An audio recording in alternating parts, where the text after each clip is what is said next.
So this question that I got in my email, he goes, question, what do I do when a girl asks, what are we? So that's the subject line. And then the actual message that this guy messaged to me, he goes, Casey, how do you answer the what are we question that a girl gives? And then he puts parentheses interest test. Now, this right here is actually a damn good question because this is going to happen to virtually every single one of you, especially if you start sleeping with a girl and especially if she's slightly catching feelings.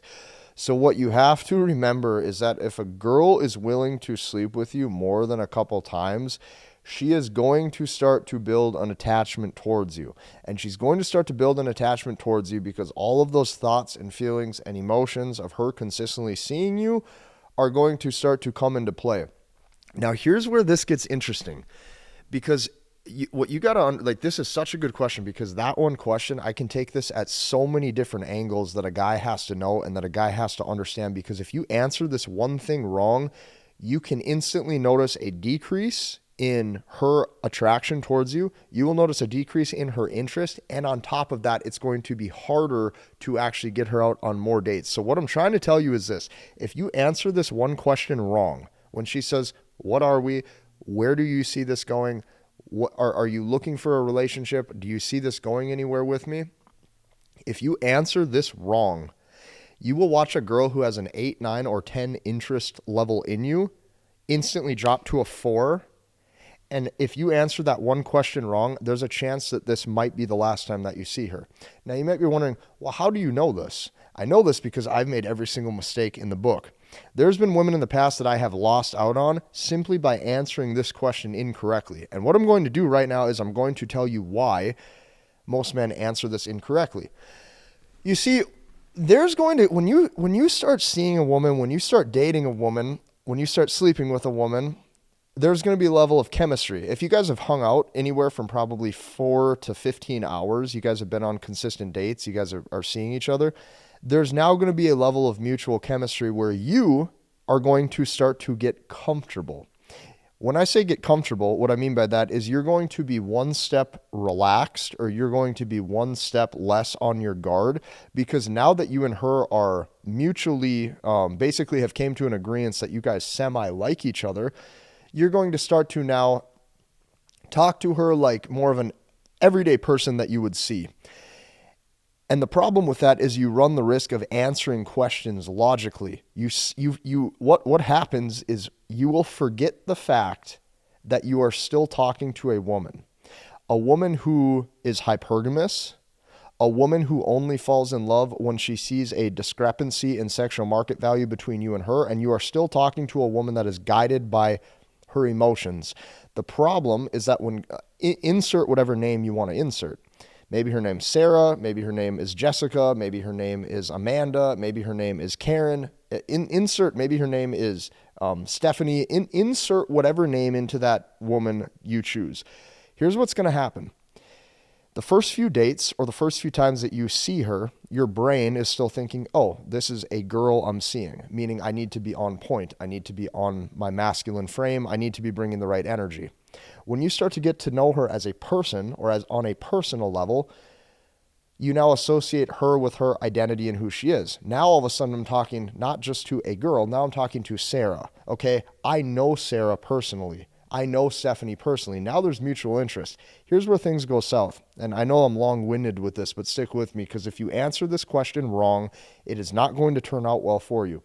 When you start to get to know her on a personal level, your brain almost turns off of game mode, if you will, of having the right verbal game and being in frame. And now you start to answer things logically. So when she says, what are we, or where do you see this going? Most men, what they do, because you're not on guard, you have lowered your guard because now you know her on a personal level, you answer it truthfully.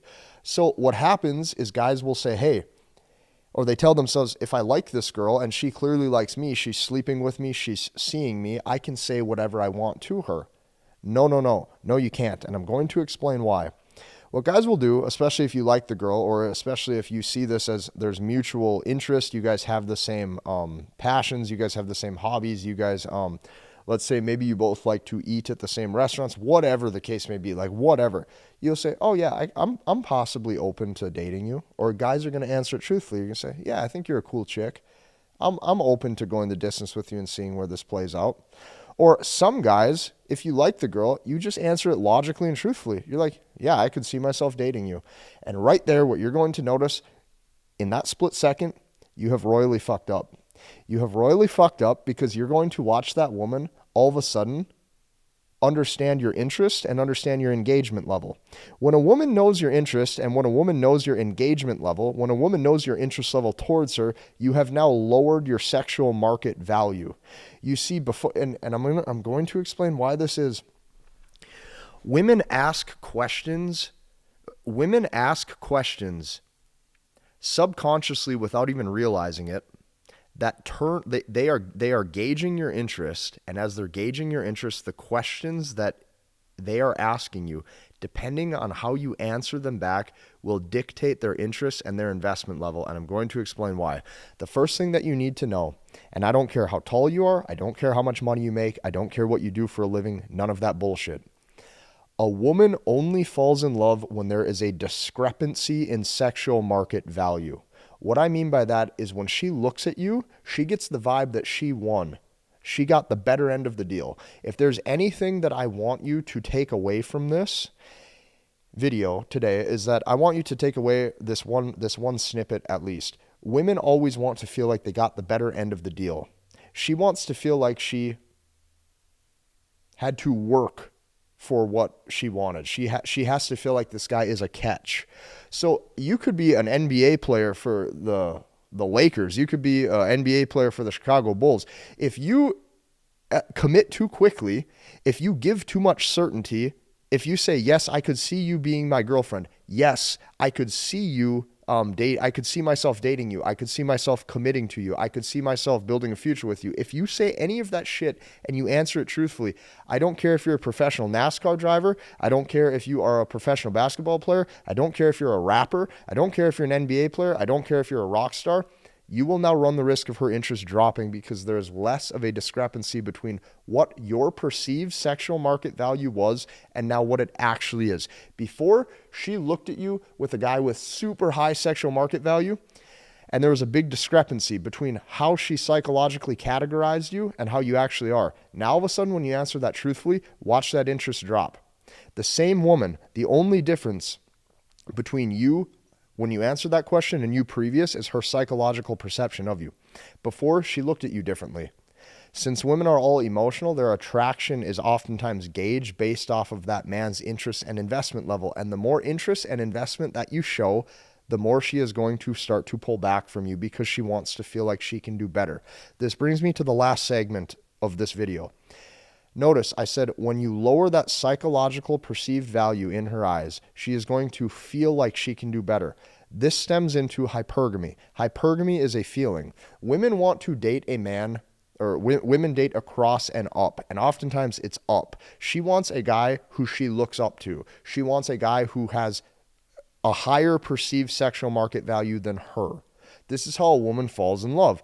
Well, guess what? When you answer this question incorrectly and you say, I will commit to you, or I will be your boyfriend, or yes, I would like to go the distance with you, if you do this too quickly, without her trying to earn it, without her asking repetitively, or without giving you an ultimatum, she's now going to start to lose respect for you, and I'm going to let you in on a little secret. She can't help it.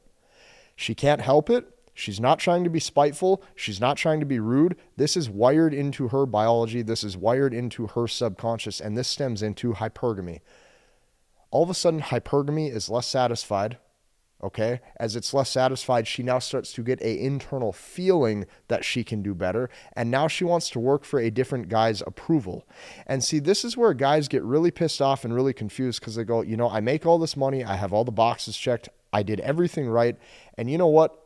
I thought I was at a point in life where I could commit to a woman, or I could basically go out on dates and I could just speak my mind and be how I wanted to be. And guess what? That couldn't be further from the truth because now she's going to pull back. This all stems into hypergamy. So if there's one thing that I want you to take away from this video today is that number one, It is always your job to satisfy that hypergamy and make sure that she continues to respect you and look up to you. Number two, a woman only falls in love when there is a discrepancy between your sexual market value and hers.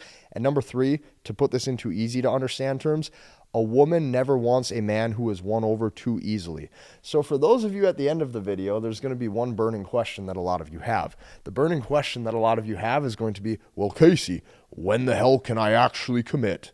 Casey, when the hell can I look at her in the eyes and say, baby, you're my girlfriend? I'm going to tell you. You can only do that when she repetitively asks for it. If you're consistently sleeping with her, if you're consistently seeing her, you're going to want to make sure that there is a delay. So that way she's reaching a threshold where she either has to really make a decision and express to you verbally and directly, and instead of covertly, how women typically talk in code almost and beat around the bush and answer questions very indirectly, you now want to get her to a point where she asks you straight up. Okay, you want her to switch to overt communication. And the overt communication is, will you be my boyfriend? Or I cannot keep seeing you anymore unless we are dating. Or my feelings are so strong, I need to have you. Okay, you need to get her to that point, which means if she's not at that point yet of overtly asking you to be hers or to be exclusive with her, the only way you answer that question, and let's bring it back to the end of it right here. When he says, Casey, how do you answer the question, what are we? Which is an interest test. And I like how he put in parentheses, he knows it's an interest test. That means he's been watching my content. He knows that my content is the #1 dating content for men right now on the internet. And on top of that, let's just wrap this up. How do you actually answer the question? You say, I just like to take my time, or I like to see where things go, or I don't like to rush to see things play out. You answer it indirectly. You do not necessarily tell her where you stand. You say, potentially I'd be open to it in the future, but I just like to take my time. I like to see how things play out. I like to see how things go. And you tell her truthfully, I'd like to get to know you more first before I make any decisions like that. You tell her that you weigh your options carefully. And if she says, are you seeing other women? You say, yeah, I want to make sure that before I make the decision of committing to a woman, I want to make sure I make the right decision. So what did that do? It allowed you to remain a mystery. She's now going to probably work for your approval more. She's going to be sweeter towards you. She's going to text you good morning. She is going to probably bring you food from time to time, and she's going to consistently ask when I can see you because she is trying to earn that girlfriend spot. Okay? As she's trying to earn that girlfriend spot, she wants to work for it because now that discrepancy in sexual market value has grown. She will consistently respect you, and now she feels like she is with a man that is actually worthy of respecting due to the fact that he was not won over too easily. So to conclude this video, this is all psychological. This has nothing to do with your bank balance or how tall you are or how good looking you are. A woman falls in love up here. And if you can get her emotions wrapped up mentally towards one specific guy, you have won that woman's heart. And that is exactly how they fall in love. If you like this video, hit the like button. I also want you to go down below and hit the description because I'm going to put like the email if some of you have questions. The email where I read these in the morning and then I pick which ones I want to answer. But I'm going to tell you this. If you're going to email me, make sure they're damn good questions. Make sure they're not long-winded of 6 paragraphs of a bunch of crap that makes it hard for me to comprehend and hard for me to answer, and actually be concise with your speech and direct with your intent of what you're asking me. The clearer you are with your intent of what you are actually asking me, the better of a reply that you're going to get. We'll see you in the next one.